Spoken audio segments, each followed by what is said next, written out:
Hallo und guten Tag, dear listeners. Welcome back to the Zeitgeist podcast with me, Katja Heuer, a German-British historian who shamelessly uses this platform and the accompanying blog to disseminate her Teutonic insights around the world. And today I have a very special guest with me to help me do this. It's none other than broadcasting legend and veteran car journalist James May. Welcome, James. Hello. I didn't know I was legendary. Wow. Well, you are now. Thank you. For the benefit of our international contingent here, who may not be as familiar with James as people are in Britain, James is best known for being the co-presenter of the hugely popular car show Top Gear and more recently the Grand Tour on Amazon Prime. But he has also done many other programs on topics as far-reaching as science, traveling, and wine. Fun fact, James is also a publican, which, as far as my beer drinking habits go as a German, I'm naturally quite intrigued by. So how is that going, James, given how many pubs are struggling at the moment? Well, I'm not actually the publican, I'm the co-owner of the pub. We installed a manager, which is the very sensible thing to do, somebody with a lot of experience of running pubs. Because one of the great British male fantasies is owning a pub. Everybody sort of thinks, oh, I could do that one day and I'd love to run a pub. And they don't realise that it's extremely hard work, antisocial, unhealthy, and not very well paid. And as you say, pubs are struggling. Ours is doing okay. It's become very popular recently, which is gratifying. But even so, it's not the business people would say the model is largely unsustainable, I think. So what's it called if our listeners want to the Royal Oak in Swallowcliffe, South Wiltshire, just off the A30 between Salisbury and Shaftesbury, serving a range of fine wines and excellent home-cooked food. I'm in. Rooms are available. There's a lot of excellent walking, bird watching and cycling in the area, plus some historical things to look at. Old airfields, for example, and a cathedral. Wow, I'm definitely sold on that one. And the pub itself is quite old and falling down. So excellent. Even better as a historian, that always intrigues me. So you're clearly a man of many talents and interests, and one of them is history, which combined with your expertise on cars makes you the perfect person to chat about Germany and its enduring love for cars. It's a relationship that's come under a lot of scrutiny recently because people fear that the phasing out of the combustion engine might usher in a decline in Germany's world domination when it comes to car exports. But let's start at the beginning. So despite its important engineering breakthroughs in the 19th century, so names like Rudolf Diesel, Gottlieb Daimler, Wilhelm Maybach, Karl Benz spring to mind, Germany still wasn't necessarily destined to make cars that would sell en masse around the world, was it? So who dominated the car market before the Second World War, and why wasn't it Germany? That's a very good question. The car market before the Second World War was fairly small, I suppose. I mean, cars didn't really become popularised until the 50s, possibly even the 60s. I mean, even as a child, I knew people who didn't have a car. I knew people who didn't have a telephone as well. Britain was a bit backward then. But prior to that, there were a lot of British cars in the world because we had various mechanisms for selling them that you probably know about. There was quite a bit of American stuff in the world as well. And it's a good question, why weren't the Germans more dominant? Because they were definitely technically innovative. I mean, some of the things that we have on cars today are, well, the car itself is sort of a German invention, but things like fuel injection is something that was pushed massively by, well, the German aero engine industry, really, in the 1930s. But that made fuel injection a possibility for cars later on. And of course, we need it these days because with the advent of things like the catalytic converter, you can't really run a car engine on a carburettor anymore. Fuel injection was needed, and it improved cars immensely because it improved their specific outputs and their efficiency and their cleanliness, obviously. So back to your question, why didn't the Germans dominate? I don't know. Maybe they were too busy selling cars to themselves. That's quite possible. I mean, there is an argument that's been made by many that it was actually, Hitler's entire kind of social project around the car, kind of making it literally creating a people's car, the Volkswagen, to try and sell it to the masses, that actually was maybe the breakthrough from high-tech engineering to affordability in some ways. Well, it should have been, although as far as I can tell, none of the people ever got a Beetle. They all went to the military, and then after the war, they all went to the Allies. And then eventually the German people got the car that they'd been promised some 15 years earlier, I think. So the Beetle is interesting because I think, despite what people say about the Model T, for example, and the Austin 7, I think the Beetle is the true people's car because it was effectively a government initiative. It was central planning, and it had a very specific purpose to mobilize the people, which the Ford Model T did, but it did it by default by becoming cheaper over its lifetime as the production of it was streamlined. So the moving production line and so on, the car came down in cost by about, almost 60% over its lifetime, and the wages of the workforce went up. So it was inevitable that people buying their first car would buy a Model T simply because it was the most affordable. But I don't think it was envisaged as a people's car, even though Ford said he wanted it to be for the great multitude. I think the Beetle, somebody sat down and said, right, these people need a car and this is what it will be like. Yeah, quite literally, and actually stamped a whole sort of car city around it out of nowhere as well, and created a place. Largely by ripping off the innocent German working people, I think. But that's a different subject. Possibly. Yeah, on lots of other issues as well. Well, you talked about this quite a bit in one of your car shows, Cars of the People, where you also said a line that sort of stuck with me over the years, where you said, to win at cars, first you must lose a war. Yes. So how did Germany's sort of, utter defeat, really politically, economically, morally, actually help it build its mighty car industry? Well, my theory is, this does need a bit more work, but Germany and Japan both did something very similar. They were both prevented from making armaments or munitions or anything like that. But they still had all the engineering expertise that goes into those things, and they had to look for the next best thing to do, if you like. And it was cars and motorcycles, because they're exciting to technical people and engineers and designers and so on. And in Britain and America, we spent a lot of brain power and money on defence. And that's, I think, where most of the really great brains went. But the great brains of Germany and Japan, and to some extent Italy, couldn't do that. So they went to, first machine tools, which are necessary for building cars and motorcycles anyway, and then cars and motorcycles. And, I mean, so, especially in the case of Japan, their empire had been demolished and they didn't have resources. So they had to work on things like size, efficiency, and then we had an oil crisis, and then those things became appealing all over the world. There you go. But that doesn't happen unless you lose the war first. That's very true. I'm always amazed at the fact that the rest of the world kind of just embraced this eventually, despite the devastation and kind of the suffering that Germany had caused to them, particularly Britain. So when did it become acceptable in this country to sort of own and drive a German car, and when did it even become like a cool thing? Well, now if I can go back to my teenage years, so in the 70s, which was spent in the industrial north of England, car buying habits were very chauvinistic then, and Britain produced a lot of cars. So people drove British Leyland cars, British Fords, British Vauxhalls, and so on.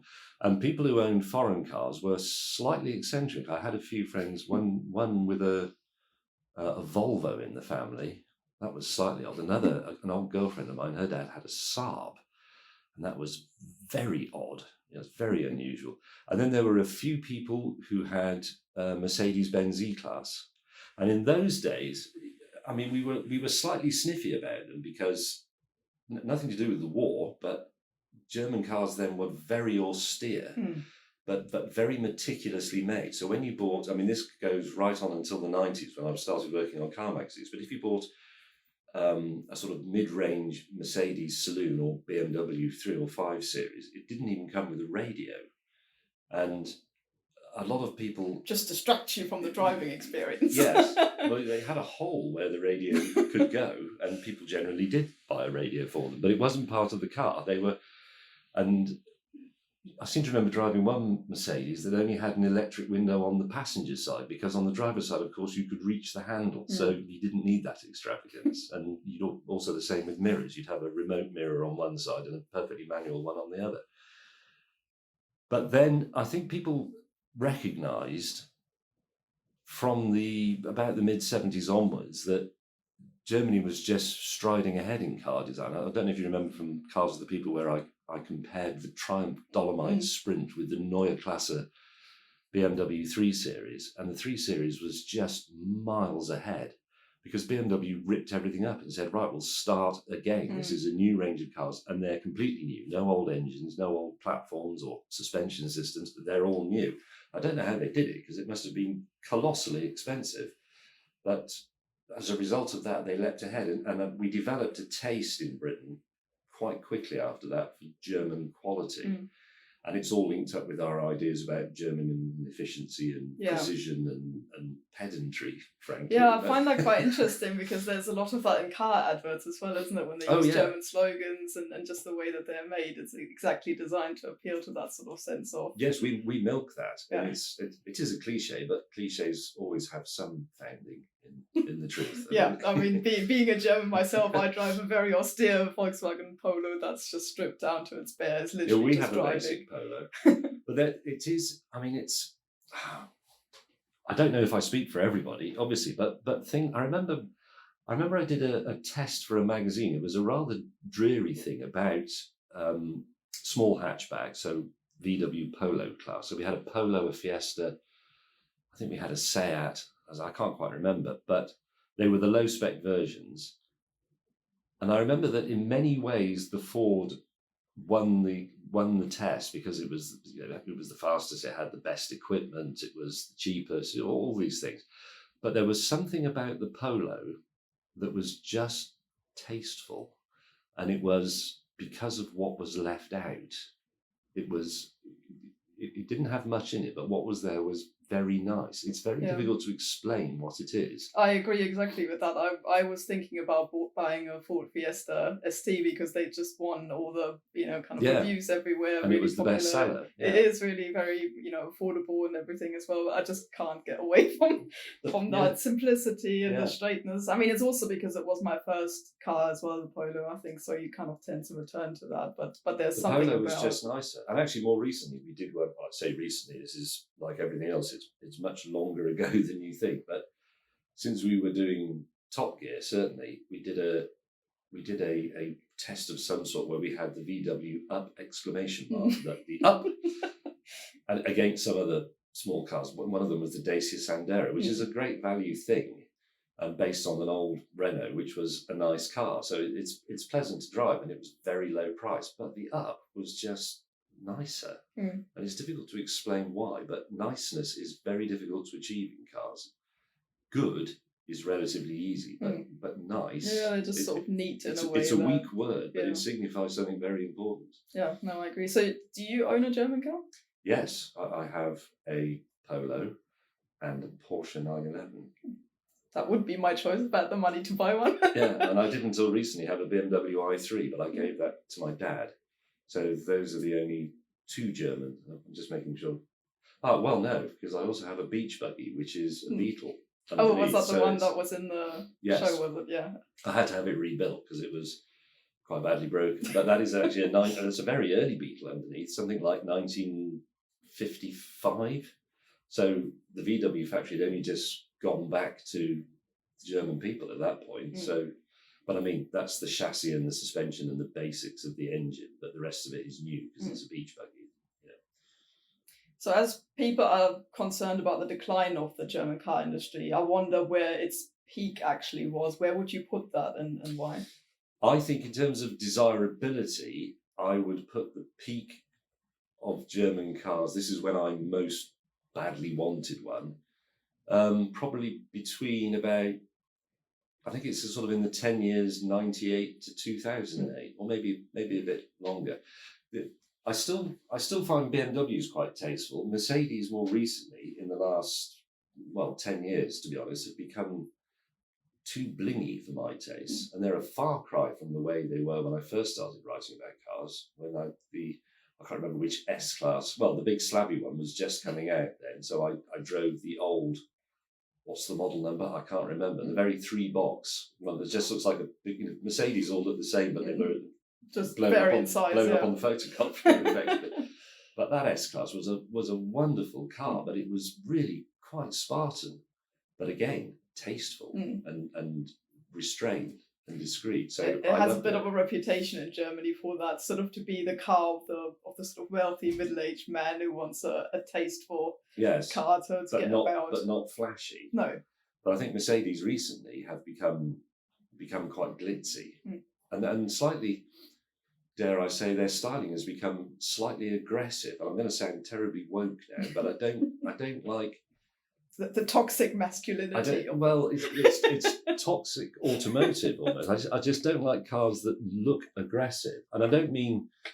I'm not talking about mid-engine supercars. I really like mid-engine cars because they can be very beautiful, but aggressive-looking SUVs or pumped-up hatchbacks and crossover, I just find them a bit unpleasant. Whereas the Polo remains nice. Yeah. Like, there isn't a better word. It's a terrible word, I know, but it's the right word. Well, if they ever wanted an advertising kind of slogan with you in it, they could say, James Mate said it's nice. It's nice, yes. I did a column about this once, about how nice is. I was writing about a Volvo. It was the XC. Hang on, I'm getting old, you see, because I get this nomenclature mixed up. But it was the convertible, the XC40. No, that's the cross country. The C40 convertible Volvo, which wasn't actually that brilliant because it was a bit wobbly and a bit weighty and a bit bendy, but it was incredibly nice and it was really pleasant to be in. And I remember writing at the time that is much harder to achieve with cars, that sort of desirability. Oh, and ultimately that's what sells cars, isn't it? It's somebody sitting in them and saying, I want this. I don't really know why, but I want it. Yes, I mean, if cars were a pragmatic purchase, there would only be a handful in the world. I've often said that actually the only car the world really needs is the VW Golf. If you just had to choose one car to do everything, you'd probably choose the Golf. But we have an enormous variety of cars because although as car enthusiasts we go on about things like performance and road holding and steering feel, most people couldn't give the far end of a brass fart about any of that stuff. They want to feel good when they look at it and sit in it.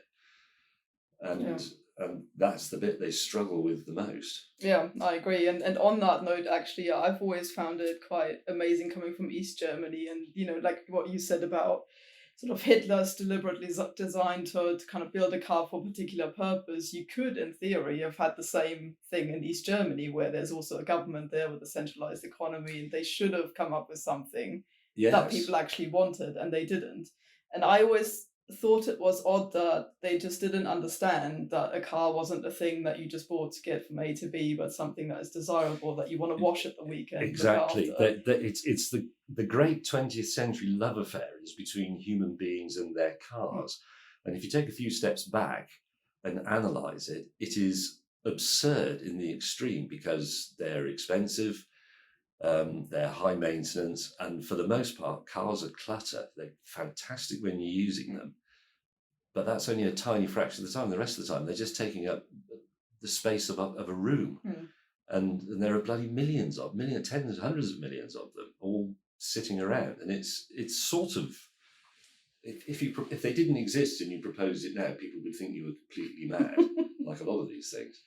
But nevertheless, we have been in love with them. Even a lot of people who pretend that they don't like cars or they think they're terrible, they still like a lift in a nice one. Yeah. Well, how important then, if that's the big dimension of this, the sort of love between people and their cars, how important is this on a national level, do you think? Like the love of nations with their own cars? Well, I think things like cars and airlines are great ambassadors for nations. It's reassuring. I mean, I remember somebody during the football World Cup tweeted a picture of the stadium where the Japanese fans had been. And the Japanese fans had tidied up all the litter and the bits of paper and put it in neat piles so that the people who cleaned the stadium could bag it up quickly. And I remember looking at it and sending the picture to a friend and saying, this is why your Toyota will be reliable. You just know. Yeah, it's so connected, isn't it, the way we think about people and the... Yeah, so cars do. I mean, a nation's cars go out around the world usually, and they telegraph that country's attributes to people, I think. And it's the same with airlines. So given then this centrality and the importance of cars to a nation and to a state, should Germany worry about falling behind on the electric car market? When I did some research last year for an article on this, I encountered kind of just interviewing industry people and people, within BMW and so on. I encountered kind of the attitude that, well, it doesn't really matter who makes the batteries and the little motors that go in them. It's important what the car looks like, and people always want chassis and doors and kind of a BMW shell around something that may no longer be German. I think they're wrong. I think there's something that makes a car desirable is kind of its heart, its inner being, and most people I think associate that with the engineering. But I don't know what you Yes. think about that. Well, I have electric cars. I've had several, and I like them, but I'm slightly conflicted about it because I don't think it's anywhere near good enough yet as an idea. The battery technology isn't really good enough, and there needs to be another breakthrough, and nobody knows what that is yet. It's one of those things that we don't know. We don't know, and that's the sort of thing Germany would normally be very good at, but it hasn't happened yet. And I know exactly what you mean. Electric motors I've been writing about this recently for the Sunday Times. They have a totally uniform personality, whether you have a small one or a very powerful one that gives you the high performance Tesla, which is faster than a supercar, but it has exactly the same mechanical character as a Nissan Leaf. It hums and it's an electric motor. So there's nothing to get particularly excited about there apart from efficiency and range, which is one of the things that makes electric cars seem a bit boring. But I think you're right. I think it's a bit of a folly to think that people won't know that the heart of this car, even though it's now something rather banal, a battery and a motor, is not from the same people who are building the shell and trimming the cabin. And also, I mean, there must be an argument for car manufacturing security, like the one we have about food and energy. If you're dependent on other nations for your batteries and your motors, they've sort of got you over a bit of a barrel, I think. So would you think that this is something for the state to get involved in, or is industry itself supposed to sort this out? Well, the state getting involved, let's look at the Beetle, British Leyland. It doesn't have a very good record, although the French have done it quite successfully. I'm not a big fan of state involvement. I think governments are supposed to organise the health service and park benches and tax returns and things. And British government advice on car buying has been shocking in the last 20 years. I mean, they were the ones who told us all to buy diesels and now tell us we can't drive them in London because they're so terrible, So you should go to Autocar for your car buying advice, not the government. So I suppose what I'm saying is the market should decide, but the electric car, it's in a difficult place because I'm not convinced by the demise of the internal combustion engine. I think it's going to be around for a very long time. There are interesting things happening in things like synthetic fuels, another thing the Germans did early on, mainly because they had no choice. And so it's not quite as clear cut. And the technology in electric cars, they're fantastically convenient. I like driving them. They're clean and quiet and they're polite and all the rest of it. But the battery technology isn't really good enough. They still take too long to recharge, even on superchargers. And everybody goes on about, we've already got I can't remember what the figure's up to now, 180,000 car charging points in Britain. Please check that figure because it's probably wrong. And only so many thousand petrol stations. But petrol stations have multiple pumps and you occupy them. I'm so sad I've actually timed this in my own car. You can occupy them for as little as 3 minutes, including paying. And you simply can't do that with an electric car. So for it to work, for it to be universally adopted, we need tens of millions of charging points, I think. Yeah. But certainly millions, or battery swap technology. But I feel that just pushes the charging issue into somewhere further down the line. It's a lot trickier than people think. And people forget that electricity isn't a resource; it's simply a means of energy transfer. So it's also a big energy generation question as well. So, but having said all that, all car manufacturers with an ounce of gumption ought to be looking very carefully at electric cars. And I'd far rather they did that than waste billions of pounds and hundreds of thousands of man hours on autonomous cars, because I think that is a total myth. I just don't. There's going to be some automation of delivery vehicles. There will be some driver aids. Well, we already have some. My Tesla has some.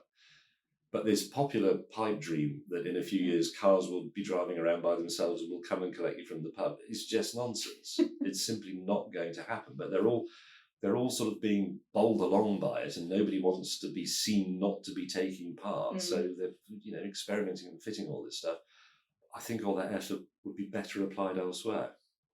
But aren't all of these things like automation and using electric cars and so on, aren't they all eroding kind of our traditional relationship with the car, because it's no longer kind of this organic almost thing that we have and that has a personality? Yeah. Well, it is, but I've wrestled with this one a lot. The thing about cars with engines, piston engines, is they do have, I mean, some people call it soul, but I think that's a bit lazy. It's mechanical character.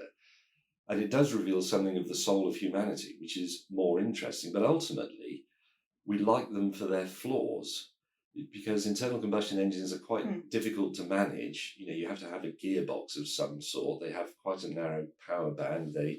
They have peaks and troughs in their delivery. They vibrate at certain speed. All these things, which are actually failings in many ways, but they give mechanical character, and we love mastering it, and all that disappears with essentially a 2 or even 1 pedal electric car. So I think we have to learn to love different things about cars if we're going to sustain the relationship. It can't be about engines if the engine is in fact going to disappear, but maybe it won't. I'm sort of glad I won't live long enough to have to worry too much about this. And do you think that also changes something about nations and their cars in terms of that? I think that's the deep worry in Germany. People associate industry in general, but particularly the car industry, with German economic greatness. And I think once that erodes, I think that's the deep worry. I think there's something very deeply entrenched in the German psyche that worries that once you basically have a Chinese battery in a German shell, you lose something essentially German. Would you subscribe to that, or?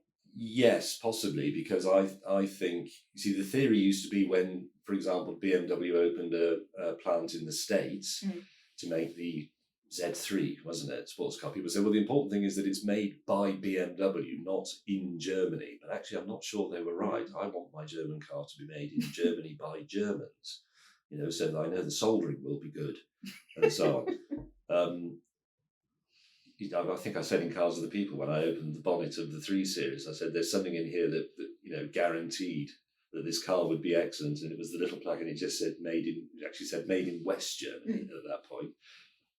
But there's something in that, and we all know it, and it's in the small things that the rot starts, as somebody once said. So I think you probably should work on your own batteries. Well, thank you, James. That's all we have time for. I hugely enjoyed our chat, and yes, I hope my listeners have too. Before you go, have you got a tip for any young Germans listening who might be on the brink of buying their first car? What would you advise them to get? Now, I don't know. So in Britain, the issue for young people with their first cars is usually things like insurance. And despite what the car adverts tell you, where they're always trying to pretend that new cars are driven around by gorgeous 22-year-olds, most people that age have to buy something second-hand. Most people can't afford, most grown-ups, can't really afford new cars.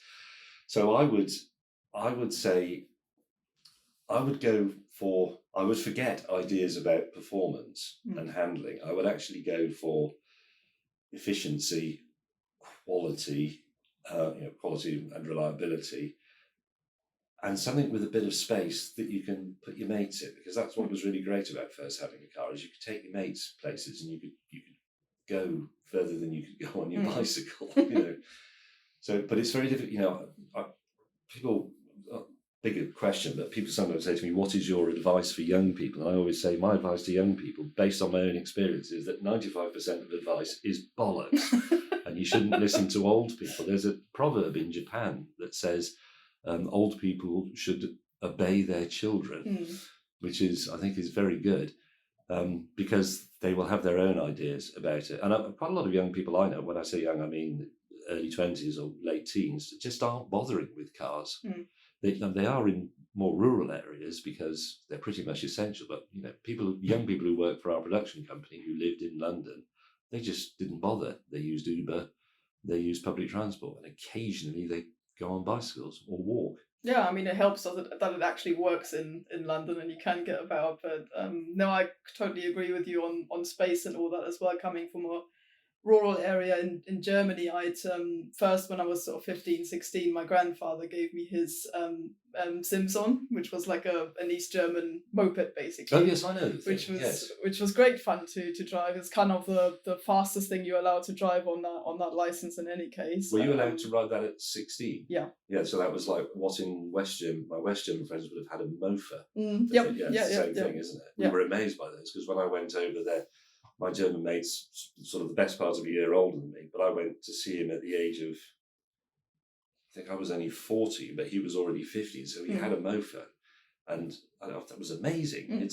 It's a feeble little thing, well, you really, can get but, about but on it's it. a motorcycle. Yeah. But I always had to have, when you went to sort of buy a beer, which you're also allowed to drink at 16 in Germany. So you went to buy a beer, you had to have a mate on the back basically with a sort of beer crate left and right holding it as you're precariously going up a hill with it. And I was very glad to have my first car eventually, and you didn't have to go through that ignominy again. the one my German mate Armin had, well, they all his mates had them, was it made by Push, or they were all blue, but they only had one seat, but they had like a flat luggage rack at the back, like a bicycle rack essentially.